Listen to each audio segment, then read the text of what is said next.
Hello, everybody. Welcome back to This Weird House. I am, as always, Nick Boddick, and today, for the first time, we have three guests. Three of the people on my personal Mount Rushmore of horror fiction. We have Matt Bartlett, we have Laird Barron, and we have John Langan. I am not meaning to imply anything by the ordering of your names. Oh my How's it God. going, guys? Oh my God, bud. All right, fine. Fine. I can see how this is going to be. Let's just get this over with. I feel like if I wouldn't have said anything about it, you still would have brought it up. Possibly. So this is just a kind of an impromptu episode for the forthcoming holiday. Halloween is coming up, and I just kind of wanted to get a bunch of my favorite authors together and talk scary stuff. So the most important question for three horror writers during the Halloween season: what is your favorite candy? Butterfingers. Solid choice. A bold Solid choice. choice. Mm. No one's going to say candy corn. I'm okay with candy corn. I don't get all the hate for it, but I don't either. It's not my favorite, but my favorite would just perennially the Reese's peanut butter cup. That's my all time. That is a good choice. In the freezer. Yes. The freezer, in the a freezer. bold choice, Bartlett. Yeah. Along with the gin, yeah. I think maybe like a Milky Way. I think I might have to go with the Milky Way. Over a Snickers? Yeah, It's a soft choice. Special dark. What was that? That was my wife saying special dark. For sure. The Hershey's for sure. special dark bar. And that's appropriate, I think. For also good. Yep. Little bitter. Yeah. Regarding candy corn, I loved it when I was a kid. I would eat it all year round. My grandma somehow had a never-ending stash of it. Just always ready to go. Always had a bowl for whenever I came over. It could be July, it could be February, anytime. And then I soured on it for like a good, I'd say 10 years. And I had it for the first time in at least a couple of years yesterday, day before yesterday. And it is okay. it's very middle of the road. I was not impressed. I was not let down. If you happen by a liquor store, there is a candy corn flavored hard cider. Really? I do not recommend it. Unless you just want it. This is like a public service and like a warning. It's out there. Watch out for it. Well, try it so that you can warn others. That's my. So you could say you did. Shouldn't you be able to tell though when they pour it in the glass and you hold it up and it's like all the different colors? Shouldn't that be your first clue? Yep. I had a chocolate candy corn the other day, in addition to the regular kind. That was actually much better than the original for me. Yeah. But okay, so it's the spooky season. What do you guys have any go-to horror movies that you like? Say, I mean, Halloween season or not, you sit down, you're in the mood for a horror movie. What are you going for? For Halloween themed specifically, I like Halloween 3 Season of the Witch, and of course the classic Halloween. And for a lighter movie that's full of Halloween atmosphere, and this is not for people who dislike Adam Sandler, but Hubie Halloween for me is a really fun, silly, but like completely Halloween suffused movie that I really enjoy putting on this time of year.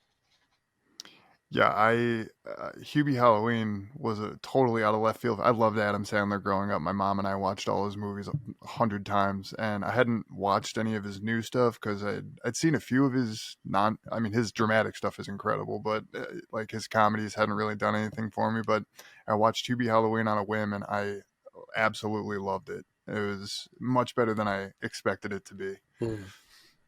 How about you, Laird, or John, whoever? No, that's fine. That's fine. You made your pick. Go ahead, Laird. God damn it. I will. I know you will. So we're having Halloween month. We're trying to watch a few horror movies. Our Jessica's go-to is we watch The Crow on Halloween every year. I think that's probably her favorite. But mine, and so I watch it with her. I think mine is probably I always watch The Thing during October at some point.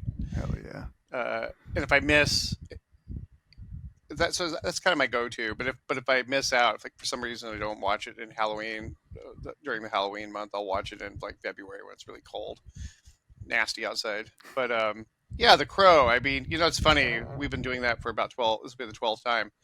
After the first 4 years, I'm like, oh my god, not again! It's happening again. But then you just become numb. It's like you drink yourself sober. You just keep going and going, and finally, like, I'm kind of looking forward to it this year. Yeah, you go all the way around the Yeah, block. I'm back to like, oh, what's this? This will be great. Maybe there's something Nope, I saw everything. I know exactly what's going to happen, but that's fine. I don't know how I feel about the new Crow that's coming out with Bill Skarsgård. I'm usually all for remakes and stuff. I mean, disconnected from the first entirely. The trailer did not impress me all that much, and so yeah, I don't know. I'm gonna see it, but I'm intrigued to see what they did with it, if anything new at all.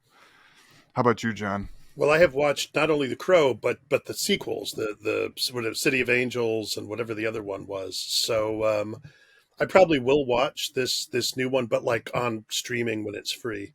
Mm, Yeah, but we're not bashing The Crow, not yet.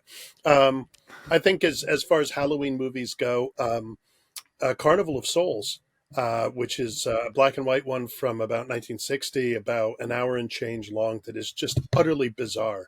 Um, there's also one, and it's funny. You can find Carnival of Souls in this another film called something like Horror Hotel. I think it had a couple of different titles, but it stars Christopher Lee for once as a good guy, who's dealing with an evil coven that have taken over a small town, and it's surprisingly effective. It doesn't seem from the write up. I remember when I watched it, I was like, well, okay, whatever. I've got an hour to kill or an hour and a half to kill, but it's actually really it's quite good. So I think those are. Those are good. I kind of like for Halloween itself. I like something that's sort of black and white, atmospheric, really, like a Val Lewton movie or something like that, where it just really feels uh, timeless in an odd kind of way. I mean, I would agree. Yeah, all the Halloween movies, Carpenter, you really can't go wrong with any of them. I started watching Maxine last night. And it's not an indictment of the movie. I didn't finish. I got about halfway. It was just really late. Hmm. I decided I would just watch the second half tonight.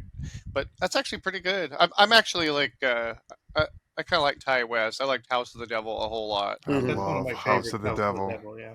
Yeah, I thought that was I- a really effective movie. I didn't mind X. I thought X was okay, but I really liked House of the Devil. And this is interesting character art that he's, I think this is a pretty neat, like, little trilogy that he's got going yeah, here. I didn't like X. I liked Pearl well enough, but I really, really like Maxine. Yeah, I'm just right, like, dab smack in the middle of it. It's really good so far. Kevin Bacon, I'm quite enjoying. Yeah, I'm he's quite really funny. enjoying him. Yeah. But anyway, I just thought I'd toss that in for anybody out there who sees this. And so far, so good. It's really filmed. It's beautifully filmed. Yeah, I'm actually about halfway through Long Legs right now. That finally became affordable to stream, and that one's terrific so far. Yeah, I just watched it the other night. It was good. I just watched it a couple weeks ago. That one was. I mean, when I was watching it, I was thinking it was the most Nick Cage has ever been, but I still think Mandy beats it out. But Yeah. like Mandy they just let him off the leash completely. Yeah. And I watched that movie. I'm not kidding. Like probably like a good 4 times a year. That's one of my Mandy's an all-time favorite. Long Legs is great. Mandy's an all timer for Yeah, me. yeah. And I have a lot of theories about that one. Like Nick Cage, I think that is my favorite role of his, Mm-hmm. or one of them. I mean, he's done Academy Award, stuff, but serious films. But I really, really thought he did a great job in that one, and was really entertaining. And I'm like you, I've seen it 6-7 times. Yeah, it's like it's the only movie I've I watched where it feels like there really just was no limit to what they were doing, and Mhm. like it's a weird way to put it, but it just felt like every time I watch it, I don't mean this literally, but like it almost feels like something different could happen. It's just that chaotic and just ridiculous and incredible. Now I gotta watch that again. Hmm. So thanks.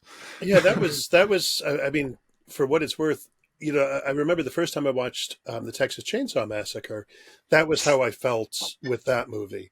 That it was just there were no limits. It was just going to go as far as it could possibly go. Cronenberg's remake of The Fly for me was also like that. That every Mm, time you got to these points where you thought, well, they can't possibly go any further than this, and boom, they went.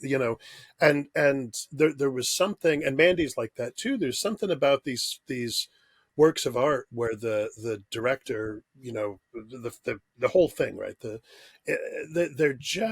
They're not going to stop until the very end of the film. There's never going to be a moment where they take it back. There's never going to be a moment of it was all a dream, or oh, the good guys won, or whatever. There's never going to be a monologue on the part of the villain saying, as you know. No, it's just straight on till morning. The last thing I'll say about Mandy is just that it's mythic, and it struck me as Red Miller is not a human being. He's a god, obviously sleeping, and he wakes up to his past. That's kind of made manifest to me when he goes and sees his fellow brother god in the trailer. And the CB is actually an oracular device I've heard on the CB, and it's giving me all this stuff. And he has his named crossbow, the Reaper. I think it was called the Reaper, yeah. but it's named. I mean, who names? No, this was. And then you have the fire or the frost giants. I mean, obviously the guy with the 6 foot bar on his saw, that's a frost giant if I ever Yeah, saw one. Right. On and on. And then Mandy herself, not a human being. Mandy's a dryad, or probably a dryad. She's a protector of the forest, and that's made manifest when she's looking at the full or the fawn that's decomposing. And it's just he's in my mind, my head canon is he's dallying with. He's kind of forgotten who he's Thor. He's one of the other old gods, and he's living life as a mortal, or at least this quiet kind of retired life with someone else, in the forest, this forest spirit. And of course opposites attract, right? Because he's hacking down trees, but she's like, well, just leave these alone over here. Yeah, so I have all kinds of fun with that movie. I asked Panos about that, and he kind of laughed. He wouldn't confirm or deny the. Oh man, I want to But talk he to him did. He about did that laugh so about it. He bad. was like, "Oh, you baby." Yeah. I I love his first one, Beyond the Black Rainbow. Mm-hmm. yeah. That was a bizarre film watching experience for me. I had no idea what it was going into. I'd never heard of Cosmatos before. Um, just a buddy of mine put it on, and we just started watching it. And I mean, 10 minutes in, I was completely just enthralled. And then I remember I left his house, went home, and watched it again by myself, and I was just like, "Holy shit! This guy is just doing things I've never seen before." So yeah, I We need a can't wait. lot more. Yeah, I can't wait till he comes out with something next. I think he has a movie done, like in the bag already, and it's just waiting for it to come out. But Yeah, I was wondering if what was next. I like you, Nick. I think I heard something, but it was just in passing. yeah, for sure. Um, And he had a segment on that Netflix Yep. Guillermo del Toro. Cabinet of Oh, okay, Curiosities. okay. Yeah, and his segment was among the best, I thought. Which one did he do? Was he the I'll never remember autopsy? the name of it now. Okay, yeah. Just The tell us the whole plot, Bartlett. Spoil it for us. Come Well, on, man. a start bunch to of finish. celebrities meet in a parking garage, and they're led to the Yes. house of this weird guru type character. Okay, now I remember. So, Yeah, like a typical kind of convention is what you're saying. exactly like that. All it needed was Michael Sisko, and it was okay. He's there. He's always there. Just look He's in the always corners. You'll yeah, see him in the shadows. yeah.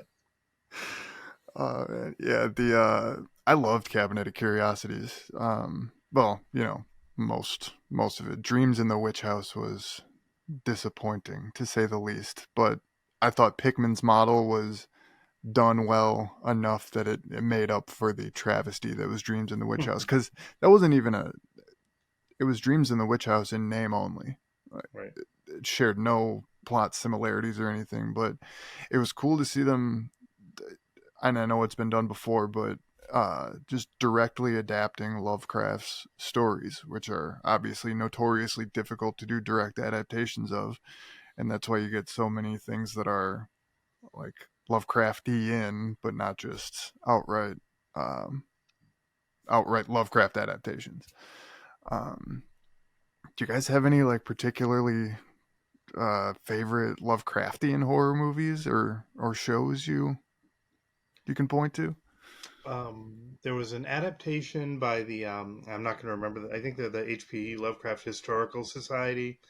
They did Whisperer in Darkness. Mm-hmm. Yeah, yeah. I think it's streaming on Tubi now, and that was terrific. And the stand-in for Miskatonic University was right in South Hadley, right nearby, a beautiful college campus of Mount Holyoke, Oh, that's awesome. which That, added a little extra kind of coolness for me. But otherwise, just a really well done, um, almost close to a direct adaptation of the actual story without a bunch of trying to pretty it up or add a lot of extraneous plot elements.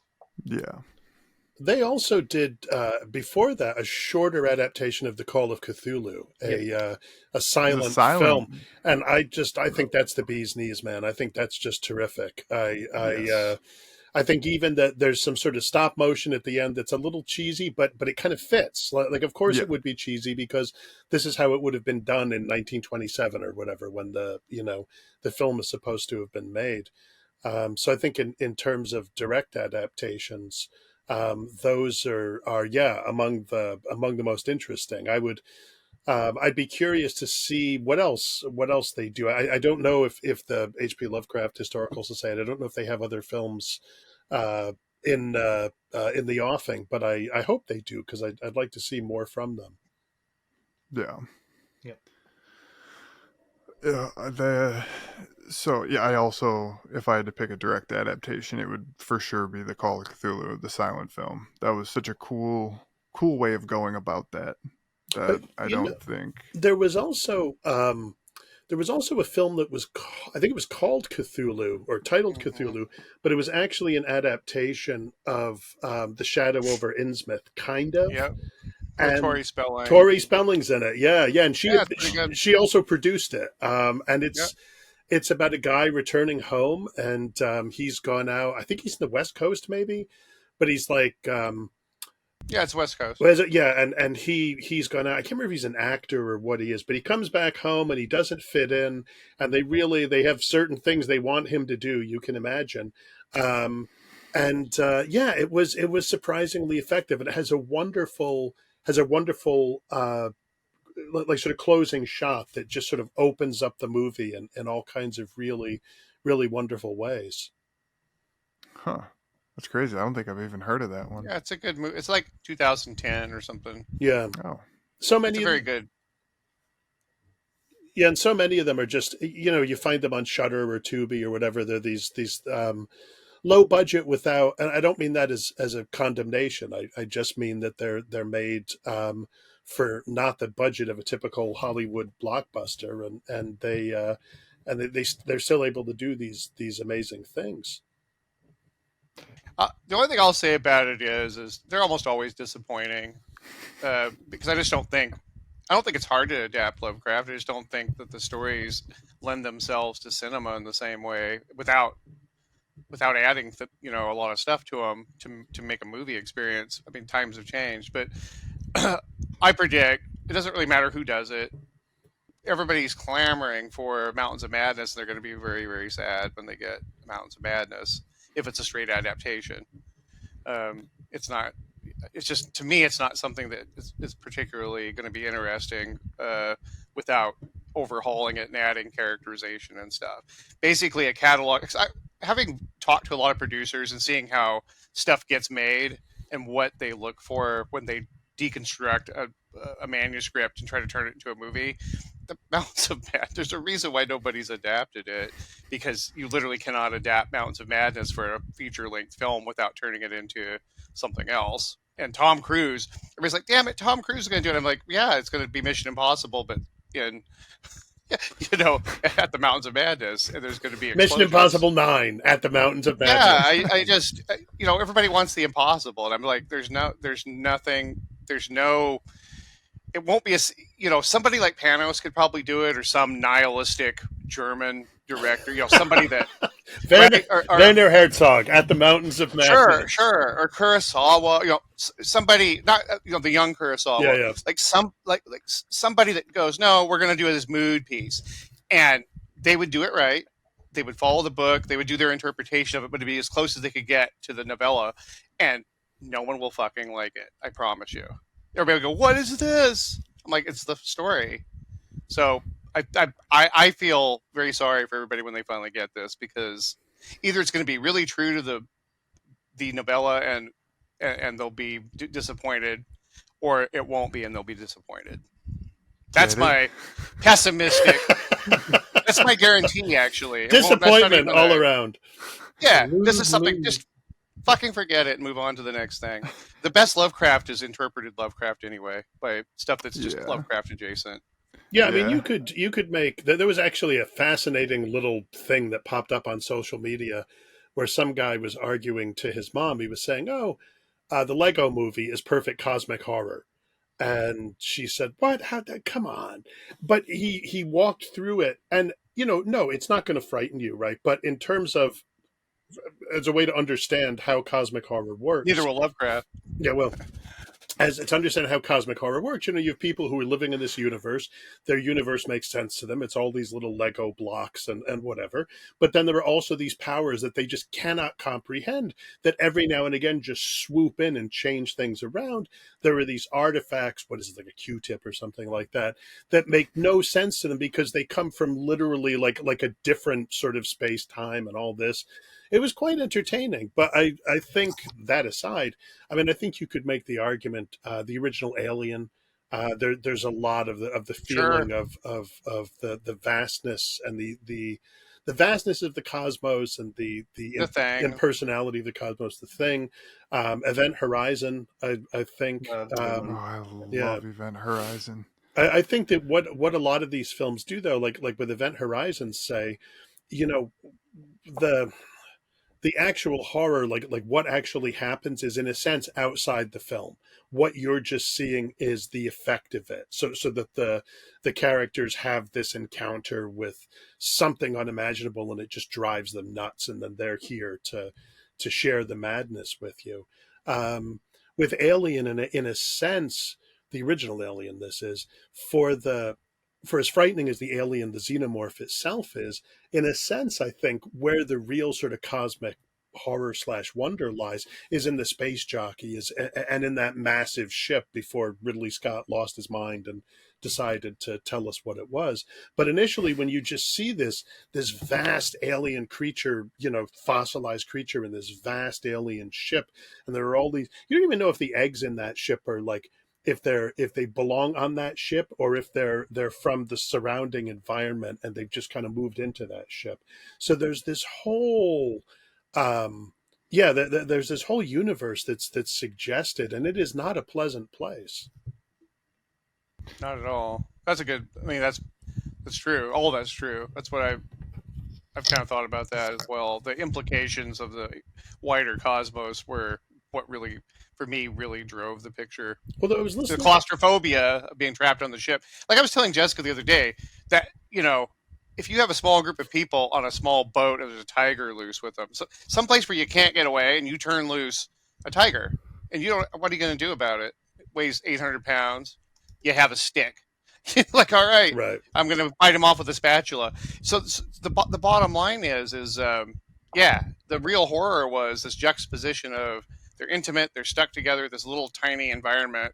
You can't really even run, because everybody knows that you try running through places with pipes sticking out, it's impossible.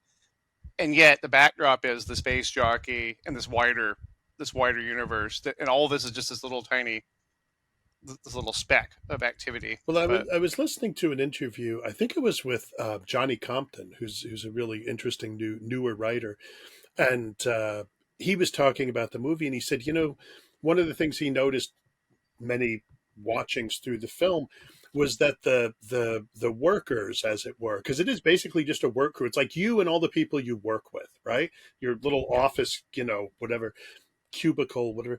Like they're walking past these things, and at no point do they say, "Oh my God, this will change the shape of human history." They're just like, eh, which suggests either that they're numbed to it, I mean, which is possible, right? They just have a job to do, or also that it's just that there is this kind of enormous background that everybody's just used to. Oh yeah, the universe is full of all this weird stuff, all these relics of dead civilizations, whatever. We have to check out this signal. We just have this job to do so we can get home. So yeah, it you're right, Laird, that the more you think about the repercussions of it, the order that Ash is following, whatever that is, that says, we have to get this thing back to Earth, even if everybody else is killed, right? That suggests that they've encountered things like this before for that order to be in place. oh yeah, that's what I've always thought. And I kind of wonder if Ligotti watched. I think everybody's seen Alien, but I kind of wonder if Ligotti liked it or was influenced by it one way or another, because that's proto Ligotti corporate Corporate horror. horror, yeah, corporate horror in space, Well, I right? mean, really, it really is. I mean, sometimes people are glib and they try to like do their little dissertation about it's really capitalism, but the story really is grounded in Oh yeah, like yeah, the whole reason that they go there is they get their arms twisted. There's that whole scene where Brad and Ripley, they're all arguing about whether they should go check the signal out, and they're good horror movie people. Like, no, let's go home. We don't want to go anywhere stay near out of this. this, right? And Ash is like, well, actually, or maybe it was Dallas, the captain, but they were looking at the fine print of the contract and says, if you don't go do this, you're going to lose your share. They were completely Right, right, threatened with right. their livelihood. So they were compelled to go there. What were they compelled by? They were compelled by a 2-year mission. They were going to get nothing Yeah, for it. So that was the poverty and kind of economic slavery was as much of the horror of the show, right. and which Aliens carries on. Paul Reiser is the big Oh, villain in that absolutely. one. The corporation. Not, guess what? We've also set up a town. We've set up a company town in that Yeah, place. It. Yeah, I think that. but I wonder if Ligotti, because Ligotti is sort of the king of corporate horror there, and speaking of him, I will say one other thing. Empty Man. I was thinking about that the other day because somebody brought it up. I watched it in the hospital, actually. Perfect. I was just like paralyzed lying there watching this thing at 2 a.m. Haha, and let's all waiting for laugh. I was waiting for the nurse to come and take some more blood. And it strikes me though in retrospect that now I don't know if Nick will get this because we're geezers, but it struck me as a Ligottian retelling of the Parallax View with Warren Beatty. Like literally that story, there's differences, but I won't, I don't want to go too far because of how it ends. But yeah, I was looking in retrospect. I was like, yeah, this could be Warren Beatty investigating, this weird cult-like situation. Right, right. Yeah. I got to meet the. This corporation, but it's very Ligottian regardless. It's not even funny. Huh, I Well, it's got to funny. meet the. Somebody like Stefan Zemianowicz or someone had pointed out, and this is years ago, that when you think about Lovecraft stories and the monsters and these vast monsters and blah blah blah, he was like think about it. Lovecraft is writing before and then in the middle of and then through, the stock market, the boom, the crash, the Great Depression. This is certainly a time when people's lives are at the sway of these vast impersonal forces, and it's not just H.G. Wells's Martians, but it's these sort of economic forces that have no concern for you or me. They're only concerned with value for the stockholders, and if that means that they have to sacrifice, a few people on the Nostromo or all the people on the Nostromo, no problem, because Elon Musk will get his money or whoever. That's right.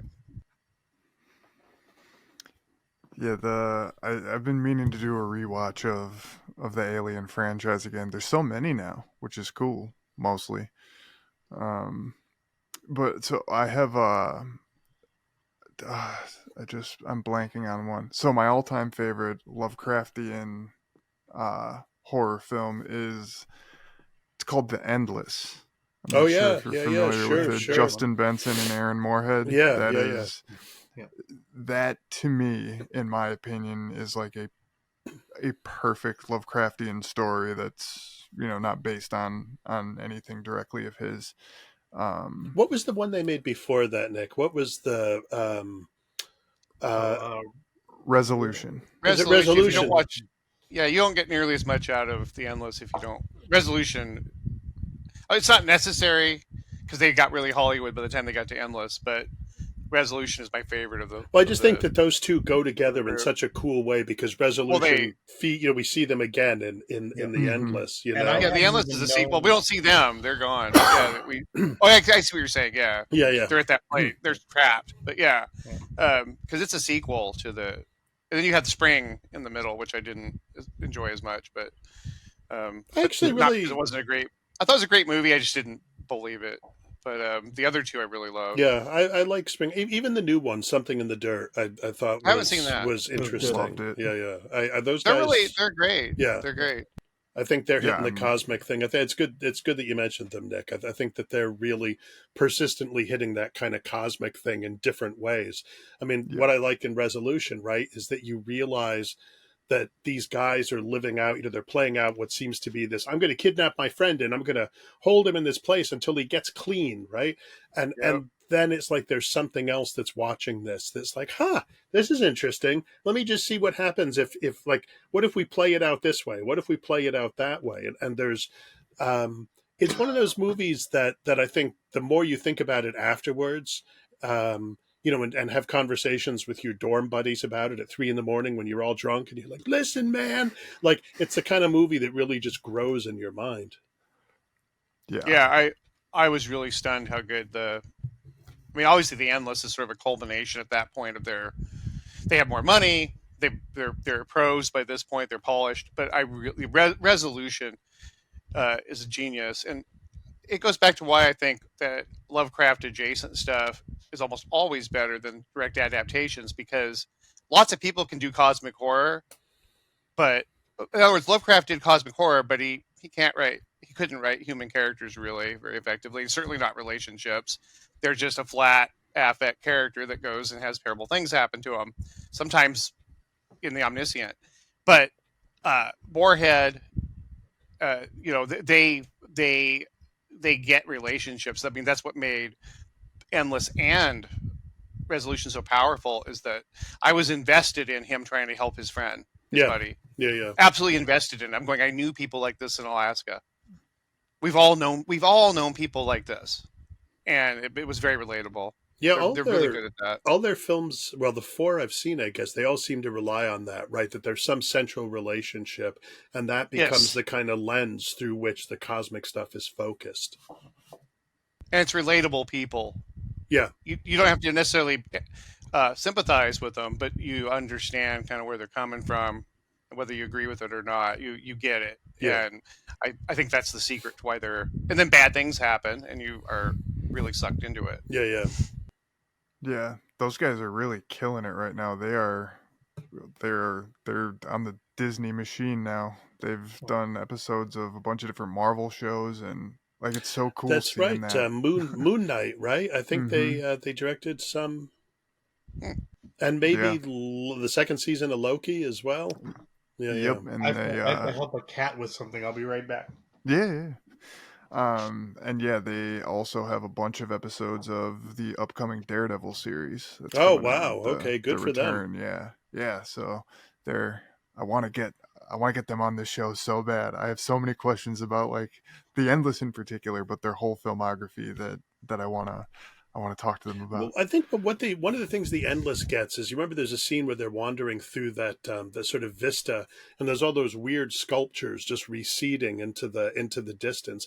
Like, those are Yep. the kinds of details that for me can really make a cosmic horror film. Can really Yes. just give that suggestion that there is this vast, strange, not just universe but kind of history out there that we may know nothing about, and we probably won't know anything about, but it's implied that it's there. It's funny, there was another, um, what this makes me think of is there was another small film, and I wish I could remember if it was called Sunfish or Starfish or something like that. And Starfish, was it Starfish? That's the one about the girl. the girl who gets like sort of pushed into this like sort of alternate cosmos, but she kind of keeps moving through different alternate cosmoses. Um, and I remember there's a scene in that where she steps outside, and for just a moment there's this vast creature that's like rampaging through a building. This strange thing. There was a lot, like, I still remember it. There was, I don't know what I thought of the ending, but I know that the middle part of it, I thought that the most of the movie I thought was doing some really, really interesting stuff. I will have to check that one out. I haven't even heard of that one.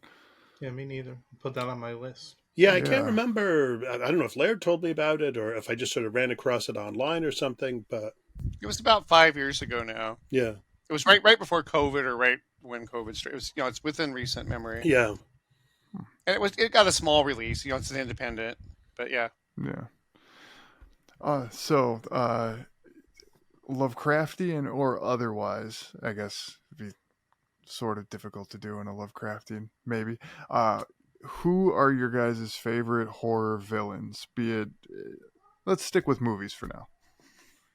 All-time favorite horror movie villains, or I could say, who's the scariest one to you, and who's your favorite, if those happen to be two separate answers. Oh. Hmm. So Probably. Oh, go ahead. no, please, I insist. Then I will. Okay, good. I knew Um, you would. Anton Chigurh. Yes. I don't know if he's the scariest. The scariest is probably the judge, also by McCarthy from Blood Meridian. Um, that's all I have to say about that.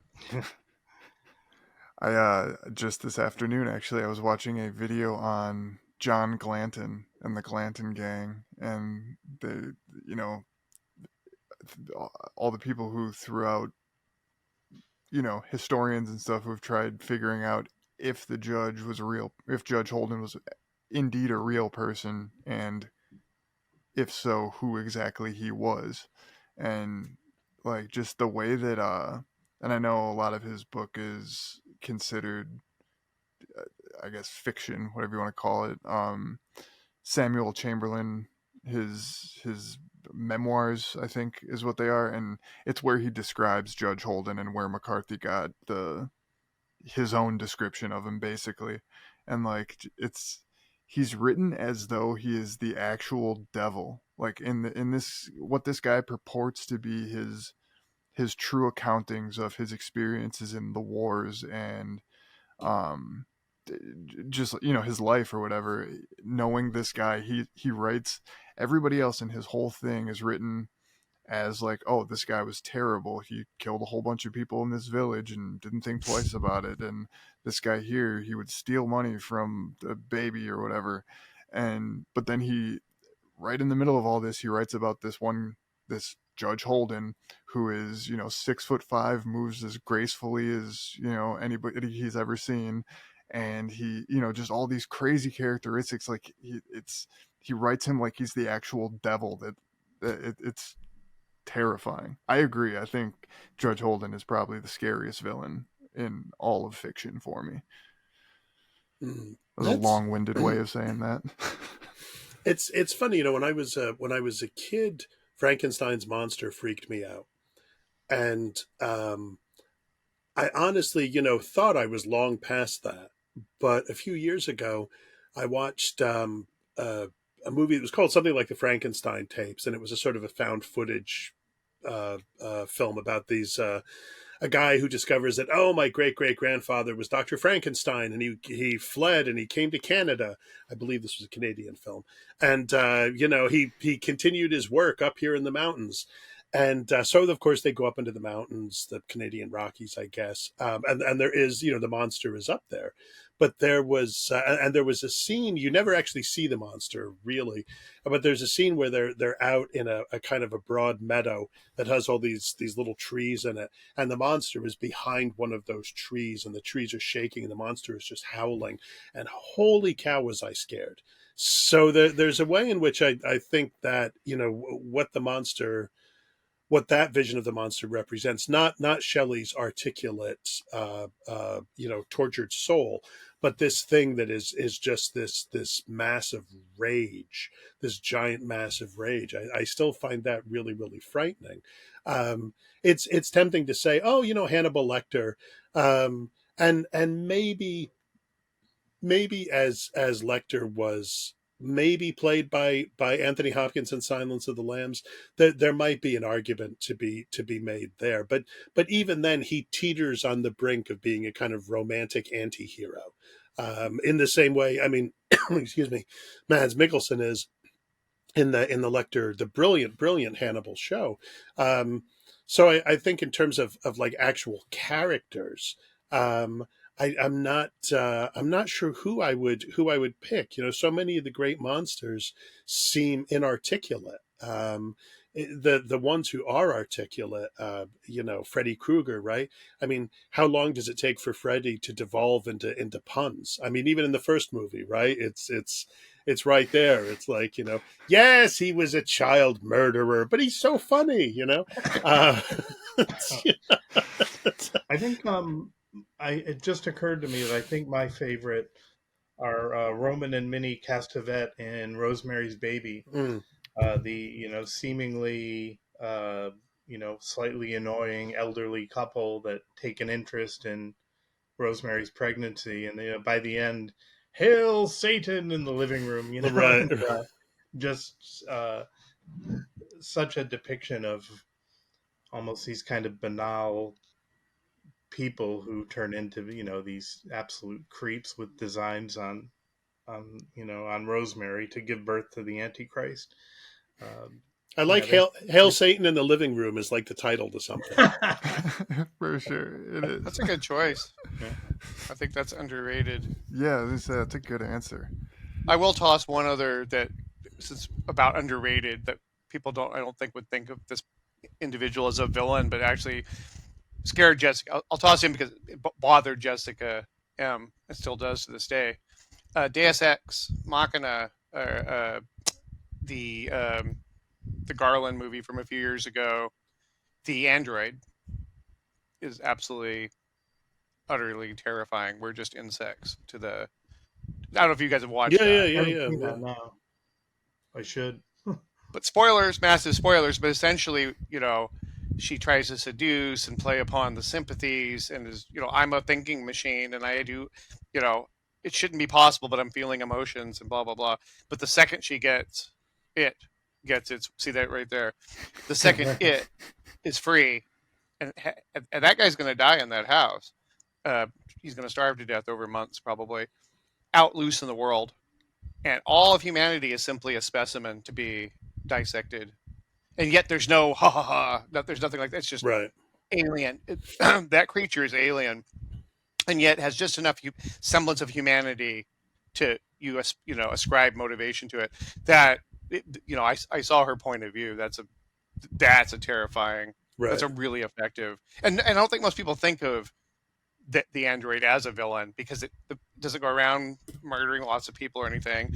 But just that one flash of everything was pretense, was fabrication to get him into the trap so that it could be free, and then didn't even think about him again.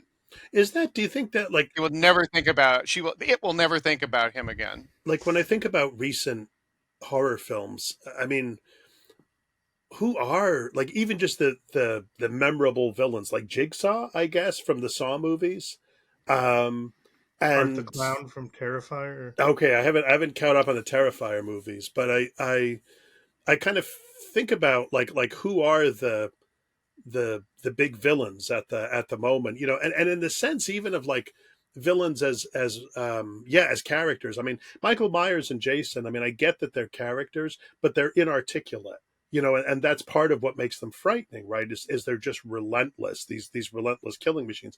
Leatherface is like that too. And I guess you could probably see them as a kind of like response to the loquaciousness of Dracula or something like that, or so many other villains that Vincent Price played, right? Um, but you know, these days, I mean, and you know, the Jigsaw character even has been turned into this kind of semi-righteous figure. You know, Hmm. he punishes hypocrisy and all this kind of nonsense. Um, so yeah, I'm just sort of throwing that out there that I don't know if do we have a good villain or good villains? Maybe Art the Clown, but that's just one. You know, Yeah, Yeah, I I'm guess like not very familiar with those movies, but the sequences that I've seen, there's kind of a gleeful malevolence going on, and a joy in violence, and obviously the playfulness of the clown. It's an right? old it's an old trick, but this particular combination of actor and makeup really pulls it off. Well, I feel like so many of the villains that uh, we know at the moment are comic book villains, right? It's Thanos or it's Doctor Doom or whatever, you know. And I mean, they have Yeah. their place too. Don't get me wrong, but just as good horror villains, I don't know. yeah, for some reason I'm blanking on even thinking of like major horror franchises right now outside of like Saw. Well, you got like Like the Conjuring movies. yeah, but there's not really a central villain to those. Satan, Nick. Satan is the Satan. central. Come on, Excuse Nick. me. Hail Satan in the living room. But Perfect callback. yeah, or Insidious. I mean, there's the Insidious, yeah. Beyond or whatever it is, you know. But Scariest movie I've ever seen. or what's the one? Actually, I kind of like these ones with Ethan Hawke. Was it Sinister? Sinister, I thought Bagul. those that and the sequel actually. I thought those were actually half decent. And there they have the Yes. boogeyman figure. Mm-hmm. But those they only lasted like, you know, in a sense only. But they only lasted two movies, which isn't necessarily a bad thing because I think that makes an effect. They make an effective pair of movies. Yeah. Um, Uh, Creep. Nobody ever Mm. talked Creep. about that. Oh That's yeah. Yes. actually I didn't like the second one as much, but it was good. It was worth watching. But Yeah. Creep, um, and I'll say he is sort of a franchise character because he's in the second movie. Yeah, Yeah, that's that's a actually a great one. damn good movie. Yeah, it is. Creep Yeah. It was and a very great effective. villain. So yeah, I recommend that one. But Yeah. you're right. There's a dearth. Yeah, he was just what was his name? Joseph? Joe, I think was his name in Creep. Mark Duplass is I mean, he always impresses me, but Yeah, he was just so unsettling the whole movie. Like he just gave off that perfect vibe of just like something isn't right here. Even right from the very beginning where you meet him and he's like, "Hey, come on in. How you doing?" Like there's just he just gives that off. Like it's yeah, he's so good. well, I feel like there've he's a been perfect Brian Evanson character. yeah, Yeah. yeah. I feel like there's films. You know, I enjoyed the heck out of Malevolent, or is it Malignant or Malevolent, whatever that one Malignant. was, Malignant, which is Yeah, just ridiculous, but I yeah, just loved that was a it. hoot. I And the same thing with Barbarian. I was Yeah, just, you know, I but loved Barbarian. also they're kind of one and done. Yeah. You know, it would be. I mean, I would kind of like to see how you would do a sequel to Malignant, but you know, that's maybe a whole other story, a whole Uh, other podcast. Movies that were. How would you make this movie? Fun fact, Malignant is so my dad is a total film guy, and Malignant is hands down, without question, the worst movie he has ever seen. Nice, nice. Yeah, I and can he see that, could. and I still really enjoy it. Right. Well, the thing with Malignant and Barbarian, right, is the science fiction writer A.E. Van Vogt once claimed that the way to write a story was every 500 words, just like have the story turn in a completely different direction. And it can be an interesting experiment to try. But I feel like these movies basically live by that rule. You know, that you're like, oh, it's this kind of movie. It's, oh, no, it's not. It's this kind of, oh, no, it's this kind of movie, you know. Um, and you know, there's something about just the gusto with which they embrace their sheer insanity that kind of works for me. It's parallel for me to what you find in like Texas Chainsaw, to the extent of just, we're just going to go 180 miles an hour just in one direction. You know, are they as successful as Texas Chainsaw? That's another story. But Yeah. Nick, I love that your dad hates that movie. That's fantastic. Oh, That's I great. mean, You should be like, he Dad, listen, I was on with these guys tonight and they were like, that is the greatest movie ever. See what he does. They're film experts. They're film, that's right. They're film scholars from the Sorbonne. he'd be like, I don't want you talking to these guys anymore, son. You'd They're bad influences on you. be like, yeah. You'd be like, Dad, Right. they were talking about how they were screening it on the side of Notre Dame. They were just like, all of Paris was there cheering. Yeah, that would break his heart. No, actually, though, Um, there were you know, Damien Runga, who's an Argentinian filmmaker, has made a pair of films. One is called Terrified, Aterrado, and the other, When Evil Lurks. And those are very effective films. Very I, credible. yeah, there's a certain, in both films, there's a certain kind of coherence that I feel like kind of phrase a bit at the end, but they are remarkable and distinctive horror films. There's also one called The Dark and the Wicked. Yeah. The Wicked and the Dark, Yeah. The Dark and the Wicked, Yeah. which The is Wicked, yeah. really unsettling. Yep. It's a demonic possession film that just, in a sense, takes nothing back. There's no like if you wanted to make the argument, you could say this is an extremely conservative film, and in that none of the characters believe in the devil, and and everything that your priest or minister or whatever warned you about happening, if you didn't believe, you know, if you weren't religious, that happens. It's a good Yep. recruitment tool. Absolutely. have you guys? There's a malevolence in those movies that I enjoy. There was just there was another movie, demonic possession movie with Sean Patrick Flannery giving just an outstanding performance. Nefarious, I think it was called. Have you guys heard of Nefarious? In prison, Yes.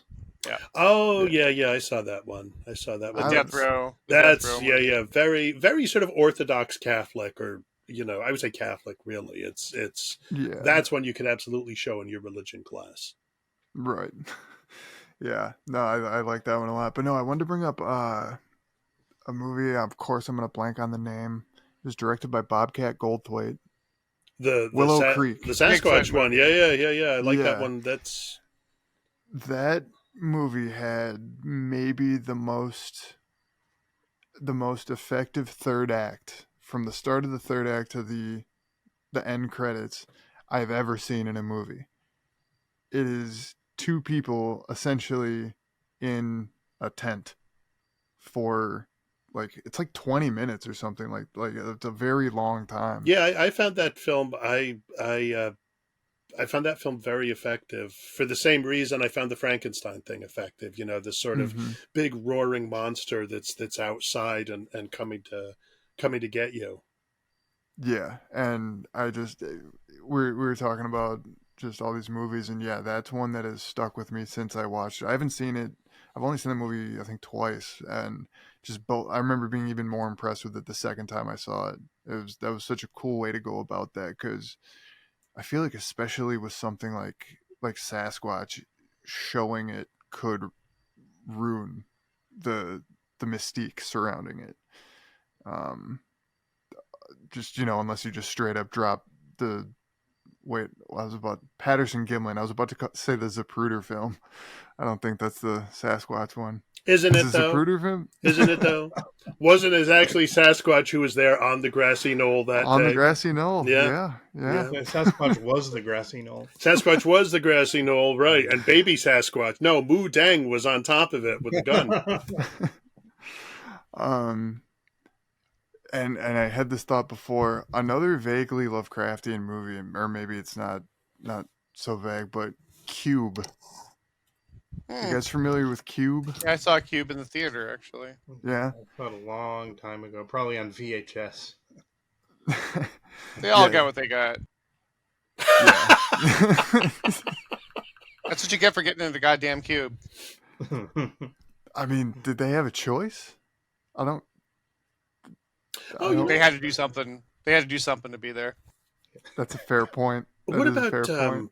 not to forget Cube, but what about is it Black Mountainside? Is Yeah. the one where they're digging up? They've uncovered some kind of artifact, and it's just sort of slowly kind of poisoning everybody. Chekhov's Bear Trap.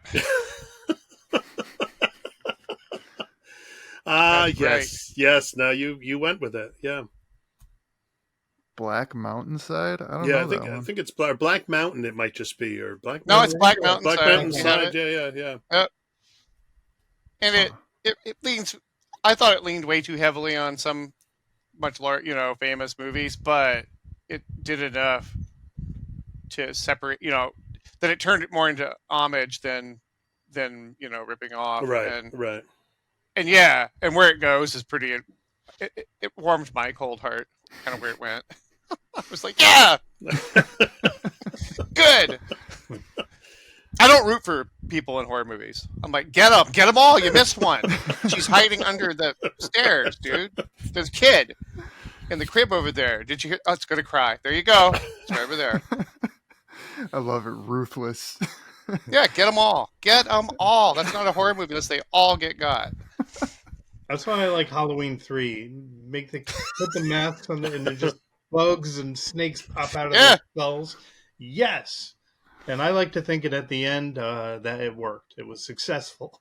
Right. We're supposed to be all upset because America's youth is all gonna, they're all wearing masks. Like, no, we're pulling for the bad guy. Speaking of Halloween, what do you guys think of Rob Zombie's? I guess just his whole body of work, even specifically, I suppose his Halloween movies, but just his whole thing. I'll guys start fans off. of Fuck his? no. No, not a fan. No. Yeah, No, not at all. Nothing. Really? I don't know. I like Rob Zombie. I like Brian Evanson's Lord of Satan. Lord of Salem. Yeah. That's it. The best thing about that was Brian Evanson adapting it, Yeah. or not, Oh my God. novelizing it. I am not, and I didn't like him as a singer. Sorry, Rob. Not a fan. Just he. I thought, and I particularly just shake my head over the naturalization of Michael Myers. Fuck off. That's not the only thing I'll give him a little credit for, a tiny little bit, but I'll snatch it away. Is I like the idea that the kid wore a different mask for different moods. That was almost clever, and that's it. That's fair. And I'll cede the rest of my time to the honorable senator from Massachusetts, or John Langan, who likes everything. The one person who likes everything more than John does will apologize for anything is Stephen Graham. If you want to get people to apologize for Rob Zombie, you get those two. We'll do a whole We'll have a podcast about how awesome they a are. Rob Zombie film fest and Oh music yeah, fest. a love fest. It'd be a love fest. A love fest indeed. Yeah. I'm not a. I applaud his ambition, but he just has no aesthetic sense. Yeah, I watched the Halloween one as long as I could, which was not. I think I did the crossword on my computer while it played. And then We should get Nick's dad in here to. He would tear Let him him break the tie. apart. And see, that's somebody, a good somebody like. told me the second one is good. Rob Zombie's Halloween 2 is good. I made it. They 3 lied. They made lied. 3 minutes. They did lie. 3 minutes in, I was like, nope, absolutely not. No. They had no respect for your time, Matt. No. That's 3 minutes I'll never get back.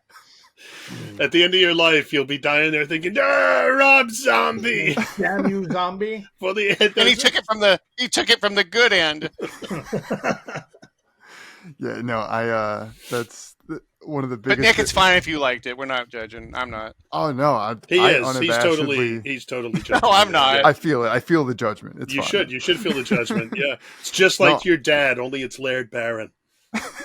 Look, I thought that the latest ones were even worse. So there you go.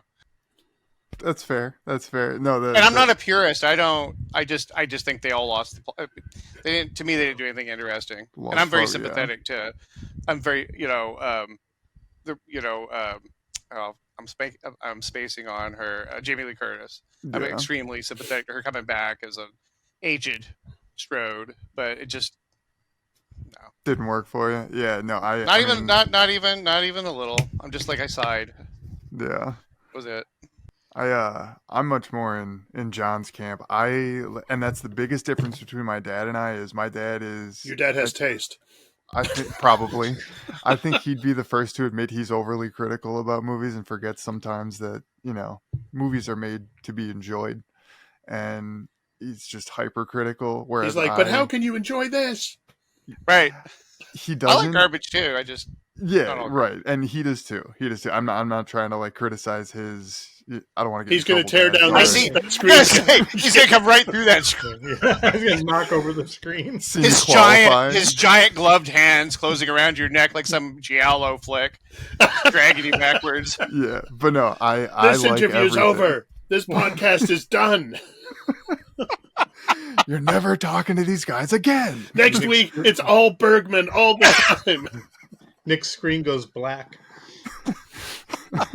Just a Sopranos ending, and no one ever hears from me again. No one ever knew what happened to Nick. His final message was, "Don't stop believing." But yeah, a Bergman marathon will be your punishment, huh? Probably something like that. No, he'd have me do a Tarantino marathon. Well, that's Which all right. that's- I'm gonna do that's- anyway. You Yeah, can get away with that. Yeah, I'll accept it. Yeah, except for No, Death he, Proof, uh, but even Death They Proof. can't all it's- be winners. Death Proof, I feel, is just right. No, like Death Proof, I feel is a well-made movie. It's the least Tarantino of all of his. No, it's not. It's not well made. I'm not even gonna stoop to try to. You don't think so? I don't know. I Wednesdays. thought for what it was, This thought it is was just me. decent. This is just me baiting Laird. It's the only thing that Laird and Nick Mamatas agree on is their love for Death Proof. They would fight to the death about everything else unless it's Death Proof, and then they would join their evil forces to try to defend Death Proof. Against Tarantino, who says he hates it too. Wrong, McLaughlin Group. Wrong, Quentin. You're wrong. Oh man, yeah. I mean, in my eyes, though, Tarantino really can do no wrong. He's my all-time favorite, which is a super cliche answer, but You know what though? I mean, sometimes, does not specifically address Tarantino, but just I think sometimes you have to like forgive someone their success. Like sometimes I think you look at a director, at a writer, a comic book artist, whatever, and you're just like, well, they're so successful, they can't possibly be any good. It's like if everybody likes it, it can't be good. Whether everybody likes it or doesn't like it is irrelevant. It's how does the work hold up on its own?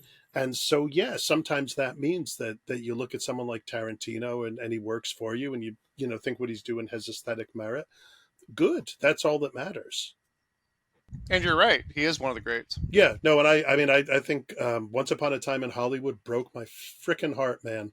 I thought that Yeah. was surprising. Like after a few that I didn't love so much, that one knocked me backwards. I really love that one. Well, the ending is just, and if you haven't seen the ending, people, then just, this is going to sound kind of cryptic, but just, it makes it clear that this is a fairy tale. And it's just so, like, it's just, That's like, boom. Yeah. That's really sad. Yeah. And look, I love Kill Bill 1 and 2. that scene where she kills all of the crazy 88. Come on. Oh yeah, It's Uma Yeah. Thurman in a yellow tracksuit with the samurai sword. A Hattori Hanzo sword on top of that. So, that's right. With right, the, what more do you want? the yeah. great soundtrack with Zamfir, Master of the Pan Flute. It's true. His finest hour. Yeah. Yeah. That Absolutely. Tarantino coaxed him out of retirement. Yeah, that's right. It was like, come on. Well, guys, thank you so much for joining me today. I really do appreciate it. I think we got we learned about some valleys between our opinions on things today, I and think we got some libelous material, is what you're saying. yeah, something like that. I Yeah. expect we'll be hearing from Rob Zombie's lawyer shortly, or Rob And Zombie also my himself dad. will just crash through the wall. Like the A Kool-Aid fifth Man. screen will appear. Yeah, exactly. But Laird, Matt, John, thank you guys so much. I'll definitely be in touch with you guys. You guys have a happy Halloween. Thank you. You too, Nick. Thank you. Thank you. Oh wait, Thanks for before I should have said this before. Don't log off right away. Right, we have to This finish. is going to be at the end of the episode. All right, take care, guys.